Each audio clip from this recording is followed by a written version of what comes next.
नमस्ते, मैं doctor Kushal Hippalgaonkar, consultant orthopaedic surgeon at Sunshine bone and joint institute, जो 2 hospital में है, that is KIMS Sunshine hospital Begumpet और किम्स हॉस्पिटल गच्चीबौली। यहाँ पे हमारा प्रेजेंस है। मैं खुद नी जॉइंट स्पेशलिस्ट हूँ, मतलब कि knee replacement, revision knee replacement, infections, complex surgeries around the knee और आर्थ्रोस्कोपिक सर्जरीज, मतलब एसीएल टेयर्स, मेनिस्कल टेयर्स, इस सब का ऑपरेशन में मैं स्पेशलाइज़ करता हूँ। आर्थराइटिस तो आपने सुना होगा, जो घुटना घिस जाना बोलते हैं, वो है arthritis. Arthro meaning joint, itis मतलब एक प्रॉब्लम। तो जॉइंट में जो कॉमनली प्रॉब्लम्स होते हैं, स्पेशली ओल्डर एज ग्रुप में, उसको osteo arthritis of the knee बोलते हैं। तो अपन नी के बारे में बात करते हैं, क्योंकि आर्थराइटिस हो सकता है कहीं भी, कोई भी जॉइंट में, बट आज नी के बारे में बात करते हैं। ये जो हड्डी है, फीमर और टिबिया, मतलब थाई बोन और लेग बोन, इनके ऊपर ये जो सेंटर में बनता है उसको नी जॉइंट बोलते हैं बेसिकली। और उसके ऊपर, ये फीमर के ऊपर, ये जो ब्लू कलर का दिख रहा है, लाइट ब्लू कलर का, उसको कार्टिलेज लेयर बोलते हैं। तो ये हड्डी के ऊपर कार्टिलेज है और ये टिबिया के ऊपर भी यहाँ पे कार्टिलेज है। तो ये कार्टिलेज में जब एक घिस जाना बोलते हैं, घिस जाना मतलब ये जो स्मूथ और सॉफ्ट कार्टिलेज है वो ऐसे एकदम से रफ होना शुरू होता है। तो ये जो डैमेज दिख रहा होगा आपको, उसका मतलब है कि घुटना घिस जाना शुरू हो गया है। अभी घिस जाना कुछ एक दिन की बात नहीं है, जैसे कभी चोट लगती है तो फ्रैक्चर फट से हो जाता है, ऐसी बात नहीं है ये। Over a period of time, specially जो ऑस्टियोआर्थराइटिस बोलते हैं ना, वो 50-60s के बाद लोगों को धीरे धीरे शुरू होता है। और किसी को 2-3 साल बाद, किसी को 4-5 साल बाद वो प्रोग्रेस होके, मतलब 4 स्टेजेस में प्रोग्रेस होता है। शुरुआत में स्टेज 1 में कभी कभी दर्द होता है, कभी स्टेप्स चढ़ लिया उतर लिया तो वो टाइम पे होता है। स्टेज 2 में, जहाँ पे थोड़ा और कांस्टेंट पेन, मतलब डेली होता है लेकिन माइल्ड लेवल पे होता है। फिर थर्ड स्टेज में ऑलमोस्ट एवरी डे पेन हो रहा है, 20-25 मिनट चलने के बाद पेन हो रहा है, चेयर से उठने के टाइम या बैठने के टाइम पेन हो रहा है, तो इसको थर्ड स्टेज बोलेंगे। फोर्थ स्टेज फाइनली घुटना बेंड हो जाता है, डिफॉर्मिटी बोलते हैं उसको। चलना भी मुश्किल हो जाता है 5 मिनट के लिए, सीढ़ी पे मतलब चेयर से उठना बैठना भी बहुत मुश्किल हो जाता है, घर में चलना भी मुश्किल है। तो दैट इज़ कॉल्ड स्टेज 4। तो ये 4 स्टेजेस में ये आर्थराइटिस बढ़ता है। किसी को 1-2 साल में होता है, किसी को 5-6 साल, किसी को 10 साल तक धीरे धीरे वो बढ़ते जाता है। So all that depends on factors. लेकिन इसका जो ट्रीटमेंट है, first stage, second stage, third stage तक बिना कोई ऑपरेशन के डेफिनेटली अपन कर सकते हैं। इनिशियल जो फर्स्ट सेकेंड स्टेजेस है उसमें तो थोड़े बेसिक एक्सरसाइजेस और प्रिकॉशंस काफ़ी हैं। रेगुलरली अगर करेंगे पेशेंट्स तो वो सेट हो जाता है।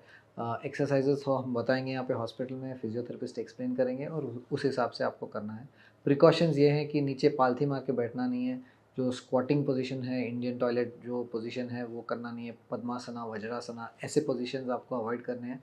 और स्टेयर क्लाइंबिंग मिनिमाइज़ करना है। कुछ लोग बोलते हैं हार्ट के लिए अच्छा है तो मैं स्टेयर क्लाइंबिंग 10 बार दिन में करूँगा, तो ऐसी बात नहीं है। घुटना अगर ख़राब है तो आपको घुटने की देखभाल भी करनी होगी, तो उसके लिए stair climbing, up and down मना है।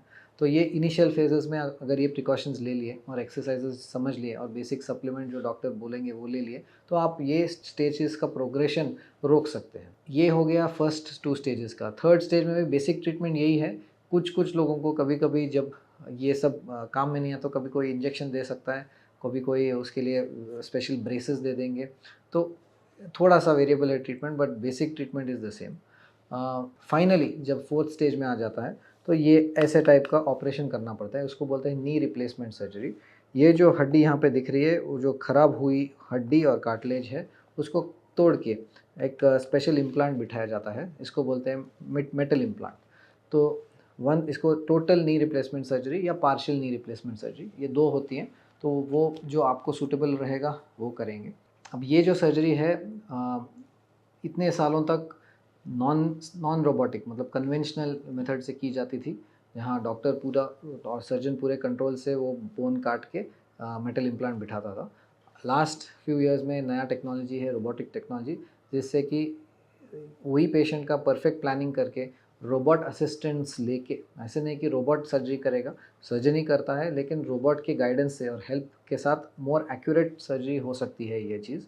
तो वो सेफ्टी और एक्यूरेसी दोनों बढ़ जाती है और पोस्ट सर्जिकल पेन भी कम नोटिस किया जाता है रोबोटिक केसेस में। तो ऐसे करके ये सर्जरी की जाती है।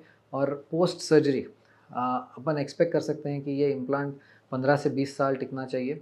और वो टिकाने के लिए थोड़े प्रिकॉशंस ऐसे होते हैं कि फिर से हाई लेवल स्पोर्ट्स तो बिल्कुल नहीं करना चाहिए, और नीचे बैठना भी पॉसिबल है, कर सकते हैं ओकेजनली, बट एक रोज़ उसकी आदत ना लगा दें, because again you want the implant to last for a long time, जल्दी से वेयर एंड टेयर उसका होना नहीं चाहिए। और बस ये 2 precautions and basic exercises initial phases में पहला महीना थोड़ा मुश्किल जाता है पेशेंट्स को, क्योंकि एक्सरसाइजेस करके फिजियोथेरेपी रिहैबिलिटेशन करके वो रिज़ल्ट अपने को लाना रहता है। First 50% of the job is the surgery, बाकी 50% is physiotherapy and patient efforts to get the knee bending and walk smoothly. तो वो 1 महीना लग जाता है वो सब स्मूदनिंग आउट के लिए, और फिर और 2 महीने के बाद पूरी तरह से दर्द मिट जाता है।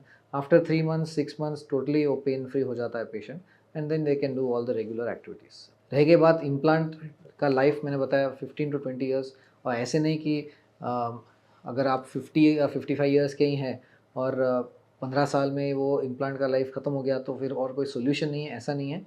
कभी कभी यंग एज में हो रहा है, तो जहाँ पे जो एज में अपने को ये प्रॉब्लम होता है उसी एज को एड्रेस करना पड़ता है। कुछ पेशेंट्स पूछते हैं कि भाई मैं 70 तक रुकूंगा और फिर उसके बाद करूँगा, बट ऐसे नहीं है। अगर आपको 55 में प्रॉब्लम है तो आपको 55 में एज में करना पड़ेगा ऑपरेशन, और जब जाके वो ख़राब हो जाएगा तब रिवीजन नी रिप्लेसमेंट।